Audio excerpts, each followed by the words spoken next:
we talked about the theoretical end of having this in context of our Catholic Church and our Catholic faith, and I think it's really solid. And honestly, it's not a stretch. It's not hard at all to envision this as kind of what we're called to do.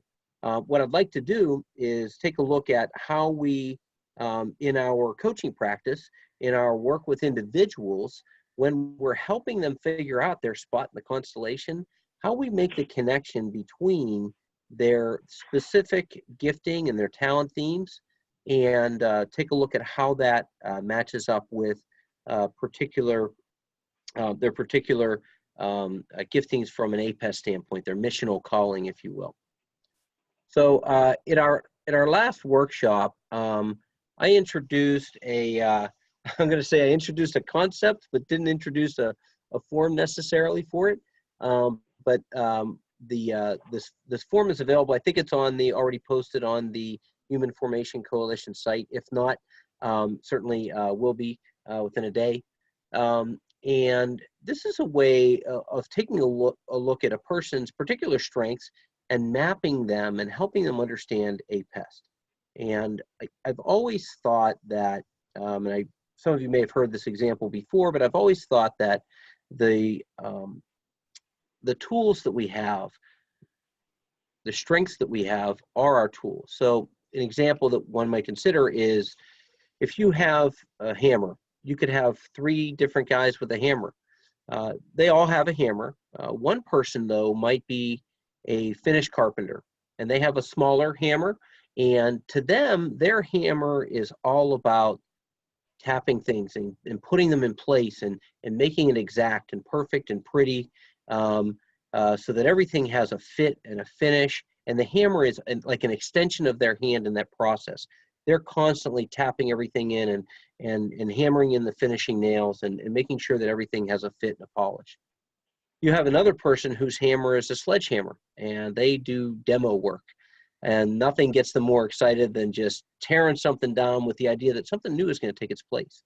So they swing the hammer with fervor, and they get a lot of excitement from what's left in the wake of the hammer, what it does, right? What it's able to move and clear out. And then you have people who their hammer is a carpenter's hammer, a framing hammer, and they like to build. They are quick and skilled at aligning and nailing and building and watching the structure begin to take shape. Those are all very different ways in which somebody with a hammer might make a contribution to something beautiful being built. I look at our strengths as the tools, and APEST is the way in which we're using them. It's the way in which we apply those tools to the building up of the church.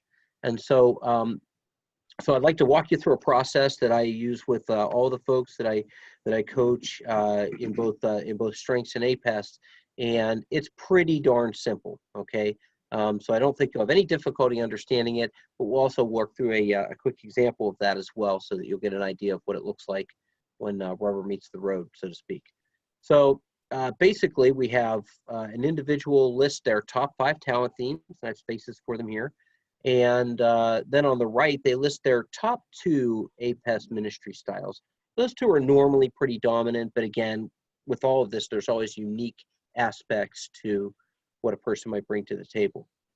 So what I normally would have them do, after they list these out, I would say, look at your top APEST ministry style.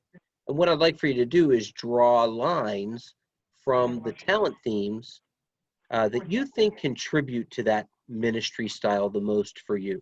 The ones that seem to align closely with that ministry style, that in your mind are the talents that you bring to bear when you are acting in that ministry style or behaving in that ministry style. And so we have them do that. And then we go through a process of saying, okay, we'll describe what that looks like. Often that involves them describing the kind of ministries that they're involved in, and we discover whether those are great fits for them or whether maybe they're not so great fits, or maybe they have an inkling of something that could be a great fit for them.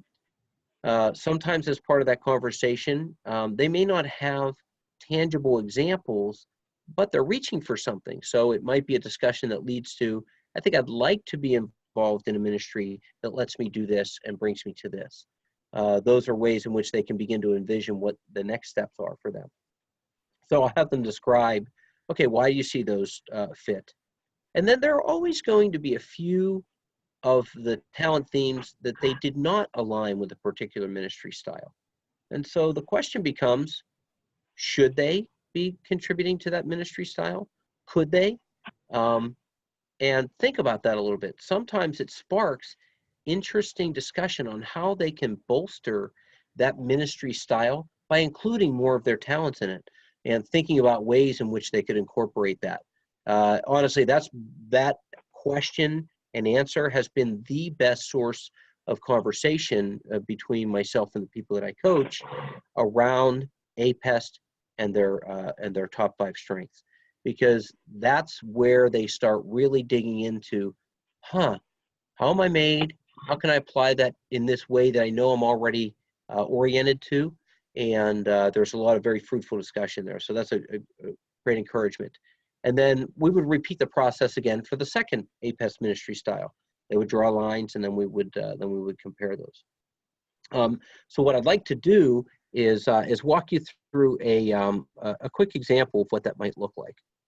So so this is actually the profile of someone that I coached probably early in 2017. And I remember this very specifically because they were, these things did not seem like a slam dunk automatic match. Okay, when you see somebody with a APEST ministry style teacher, very often we're looking for people who are communicators or people who have relational skills, etc. So this person has teacher and evangelist, but there aren't a lot of relational skills in there. There's harmony, but the rest, we're talking about a very different skill set or a different strengths constellation of talent themes. So I remember our conversation being very interesting because of that, because they couldn't always see how these things were working. So what I'm going to do is I'm going to share with you what their initial mapping was. So in their teacher ministry style, they saw learner and focus and input. They felt that they were really good at learning things and really really being able to absorb all of this information and even catalog it and have it very well put together. Now, they were not a teacher by profession, but did do some work within the church, teaching small courses, doing things like that, or doing presentations, etc. And their job lent itself to them being in an informing or a instructional type of role from time to time. So they saw their ability to learn and capture the information as incredibly important, and their focus was once I got into the mode of teaching, I was very focused on it. I really, I was in the moment, no distractions, nothing else in the world mattered. I was right there, and they felt that made them very effective in that sort of teaching sort of ministry style. Similarly, additionally, when they looked at their evangelist style, they had a hard time envisioning themselves as an evangelist because the word scared them a little bit. And I think it does for a lot of people, right? I'm not an evangelist, they think street corner preacher, etc. They didn't see themselves as that. What they were, though, is they were an inviter and an encourager. So they would invite people to things, and usually it was stuff that they really thought that people would get into. So they saw their harmony talent theme coming to play because they would bring people together around topics and encourage them to get together around topics as a way for them to learn together, or do something together that would bring them to the right point, or the right understanding. It took quite a bit of conversation for them to see the evangelists in a church context. Like, they were seeing the prospect of encouraging or recruiting people and bringing them to a particular cause, particularly running. They were a runner. They loved to encourage people to come and get involved with running. They would love to get involved in conversations where they would share what they knew about running. They were very analytical about their approach to running, and what made it, what shoes were the best, and what device do you want to track, and what's your training method, and those kind of things. So they saw themselves using that ability to be able to learn and analyze all those things as a way to bring people together around exercise and running. And so that was like kind of a vehicle of their evangelization, if you will. But we talked about, well, what does that mean in terms of your role in the church? Like, how do you see that applying to a church context, or something that you're interested? And we had to spend some time thinking about what are the things within your church context that you are as interested in as running? And it took a little while and a little back and forth to kind of get to that, but they began to become excited about, of all things, Eucharistic adoration. And they really felt like, people didn't always understand what was going on in that. And they really thought that it was a way to bring people together. And when we started talking about that, they said, oh, you know what?